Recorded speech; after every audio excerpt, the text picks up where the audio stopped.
Tzvi Lebetkin, the Rabbi from another planet. Please like, share, and subscribe, and ring that little bell. Ring the little bell so you're notified when new videos drop. So this is a surprisingly interesting article. I thought it would be bollocks. It came from the Mary Sue, maybe, or we got this covered. An outlet which is normally spewing absolute bollocks. But they actually had a good point that the Mandalorians are in fact space Jews. There's a lot of links between the Mandalorians and Jewish history and Jewish law. So yeah, I actually kind of felt that kind of way when what was it, episode 2 or 3 or what? I can't remember what episode it was, when Mando flies in and during the middle of a Mandalorian bar mitzvah, you know, they're giving the kid the helmet, right, and then a giant sea alligator thing like messes them all up. Like, why do they live there?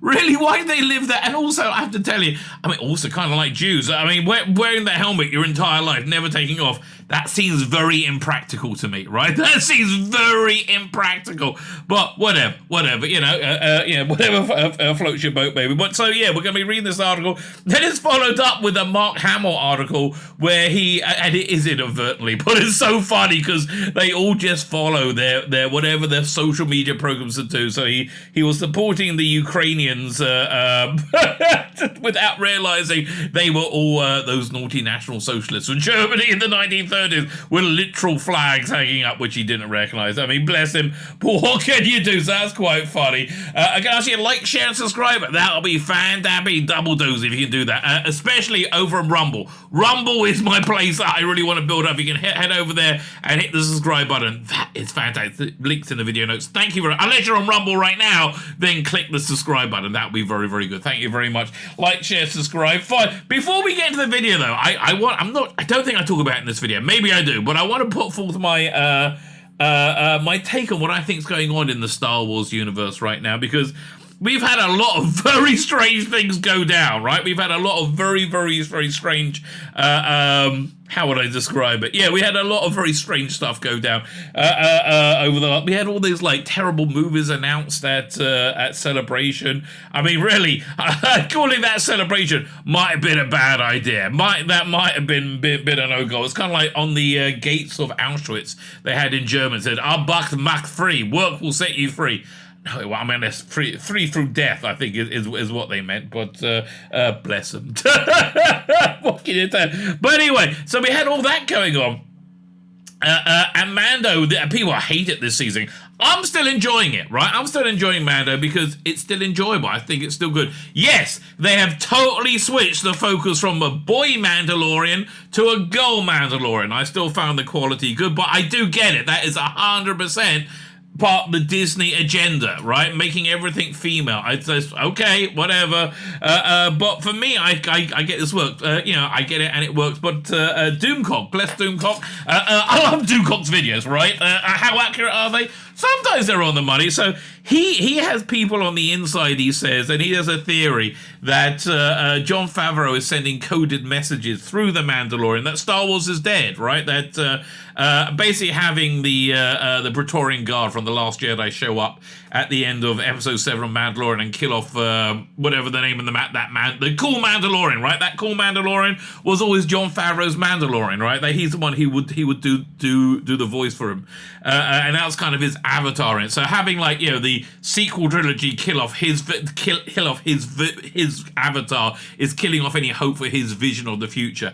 Here's what I think is going, and I think that might actually be the case. I think this change in direction of making Bo-Katan the focus, and I would not be surprised. I'm going to be watching the season finale shortly, but I wouldn't be surprised if Pedro Pascal doesn't survive, right? And it just all goes to Katie Sackhoff, which for me is fine. I like that, right? I think that really, really genuinely works. And look, Disney Plus, can you package together like the Rebels episodes and the Clone Wars episodes of Mandalorians and into just make it easier, right? But anyway, so his whole theory is that he's actively doing a bad job because he's not allowed to leave. That's why he put like the essential episodes of Mandalorian in Boba Fett. So I think he's trying to kill it off, right? That's what Doomcock's saying. So what I think is going on is, yeah, I think the change in direction, making the Mandalorian female is something that was an edict from on high, which he didn't like, and he had to comply with. But here's what I think is really going on. I think he's biding his time to see what happens in the internal politics of Disney and Lucasfilm, because apparently all these movies that were announced, all sound awful. Like, who wants a Rey movie? I mean, we heard it, we all went, what? Why? Just why? Just who wants that? And they're going to be embarrassing failures, and everybody knows they will be embarrassing failures. So the rumor is, this is not from Doomcock, this is from another. I think I might have talked about this in this video. If not, I will certainly find that bit and incorporate it in. Did I talk about it in this video? I'll find out for you. I don't know. But the rumor is that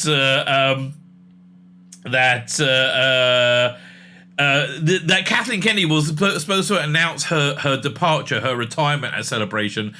Instead, she announced this whole raft of new films that hadn't been greenlit. So now Bob Iger is in a difficult situation, because if he cancels these movies and says, what are you doing? This is crazy, their stock price is going to fall, and that's got real ramifications. You can't really do stuff like that. So his hands are somewhat tied. So I think what's going on is this, that Jon Favreau is biding his time over the next few years with Mandalorian to see who wins out in this ultimate battle. Because if Bob Iger wins out, which I don't know, like, it seems logical he would do, that would be the end of, like, the female the female driven everything in Disney, because it's not working, right? It's, although, somebody, who would have heard it on Tim Poor thing, somebody said we seem to be living in a post-profit environment. Like, people don't care if they make money or not, which is weird. But I think he's waiting to see what's happening. So the Praetorian Guard definitely show up, right? And they kill off the character. My feeling is this, though. I don't view the sequel trilogies as canon, as real, or whatever.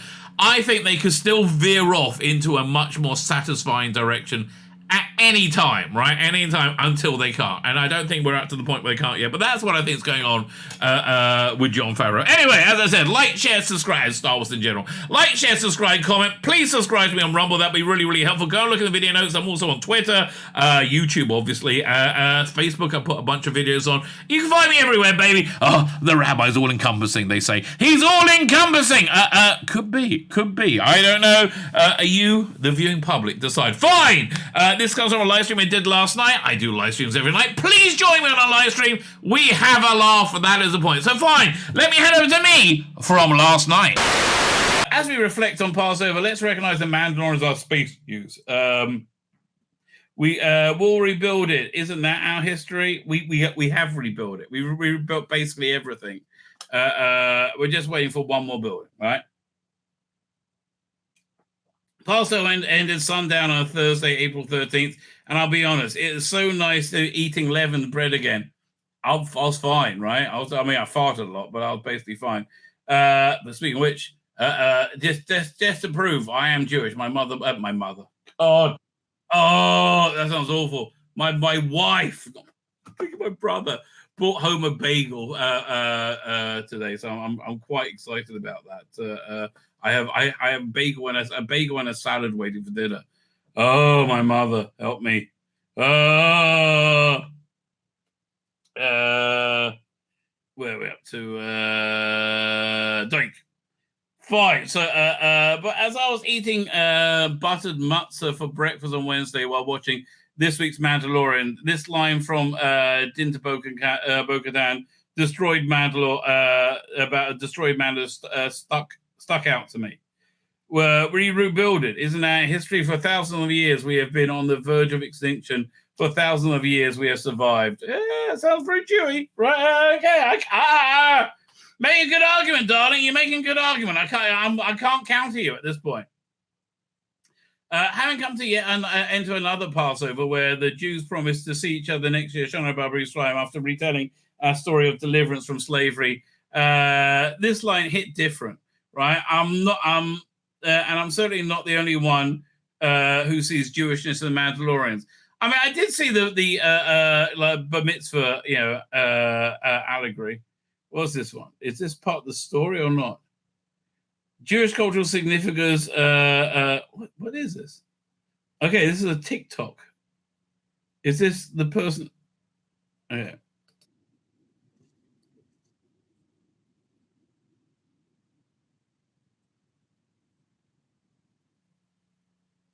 What's that?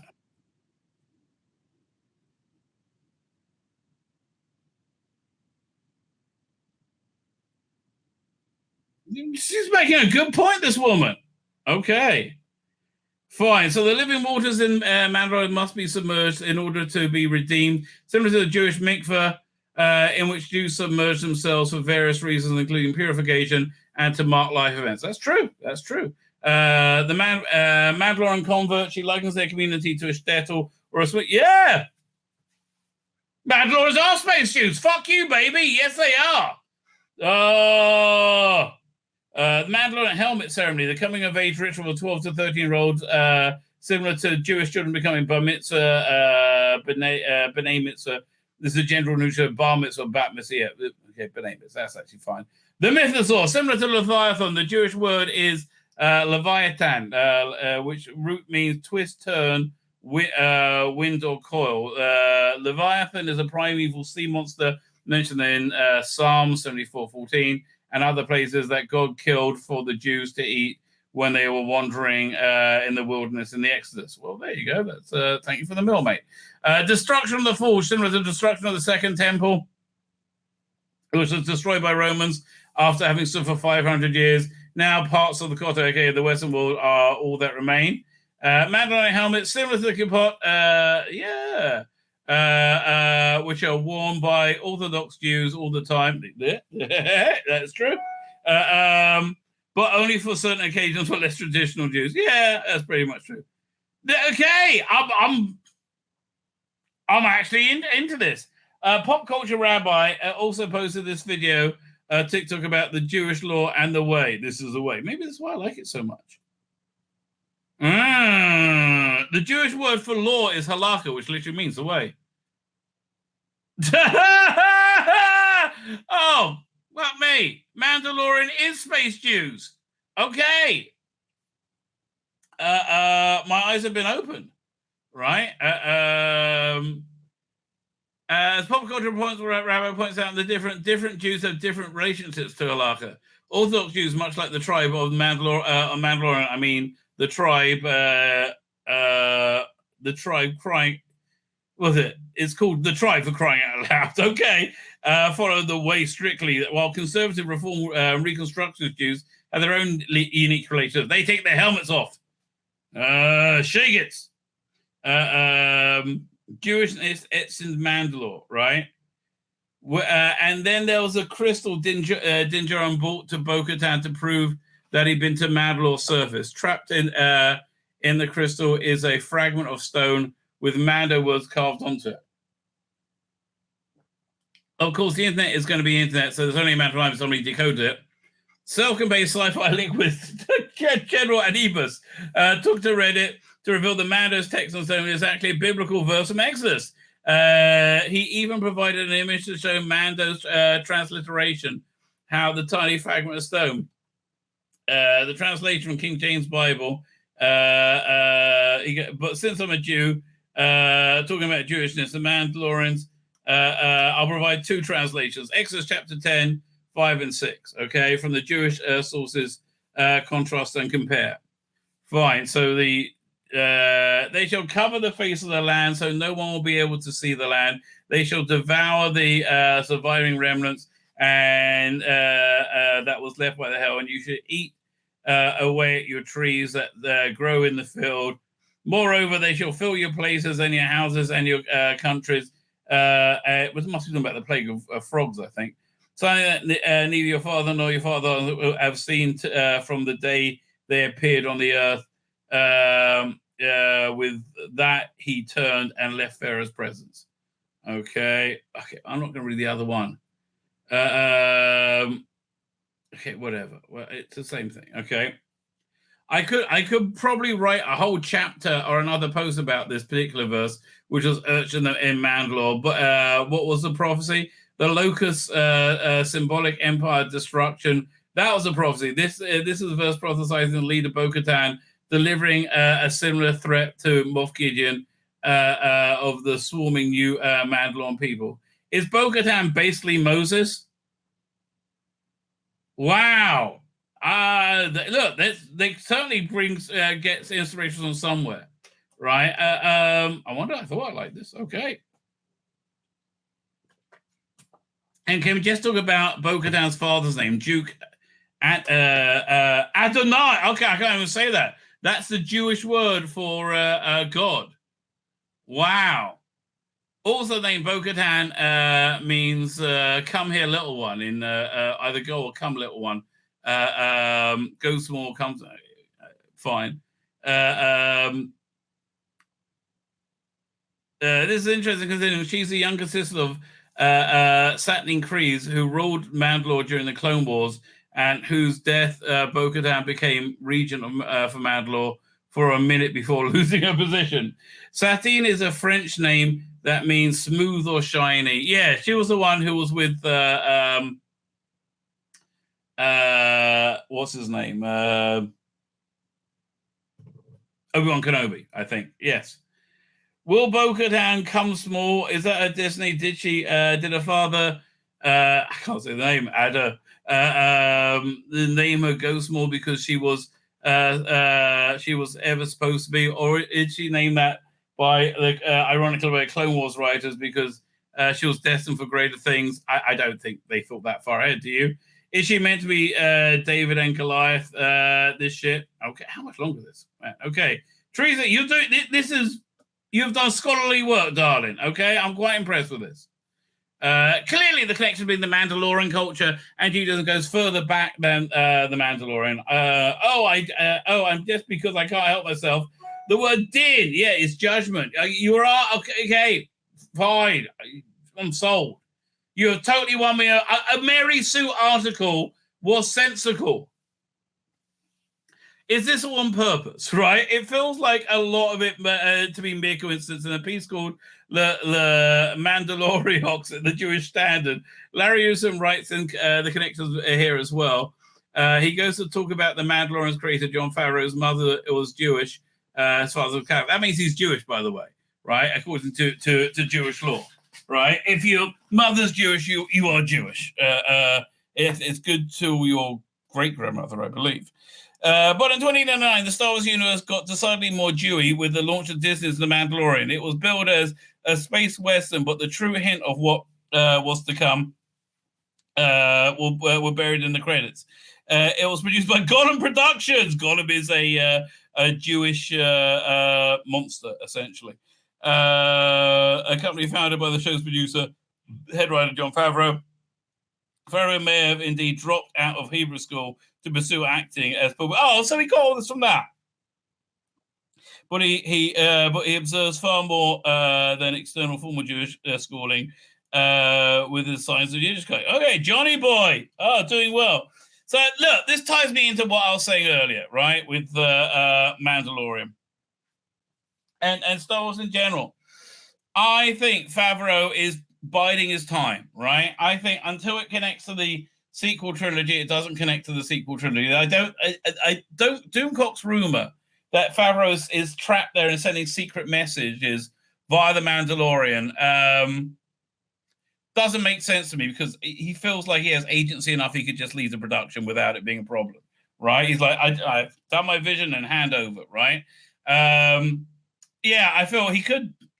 So him still being there means I think he has hope, but I think maybe Doomcock was right in that his original vision was symbolically killed by the Praetorian Guard. I could totally see that, right? I could totally see that, right? So I think there's hope. I think we're living in a time where there's what to be hopeful about, right? I do. I think that's exactly what I was going to have a look at. Let's go and look at Bounding Comics, see if there's any new headlines. Caramba! Bounding into comics. What is it? It's Manda. It's Manda finale day tomorrow. Right. Competitive online multiplayer sports game. Harry Potter Quidditch Champions. And that. Okay. Former Disney star Hudgens promotes satanic witchcraft with her upcoming Tubby reality film Dead hot. Oh, that sounds good. Okay.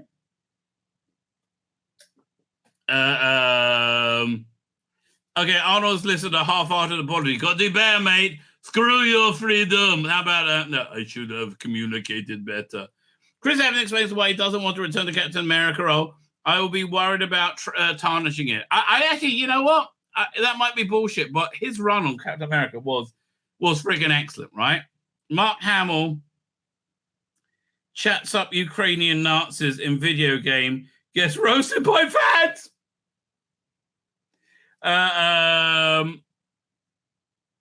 Okay, but and also Pedro Pascal might die in the finale. I think that's going to happen. I think Pedro Pascal is going to die in the finale. Yeah, because I think they set up Bo-Katan as a lead, right? They totally set up Bo-Katan as a lead. Let's have a look at these two stories. At least this one. What does he do?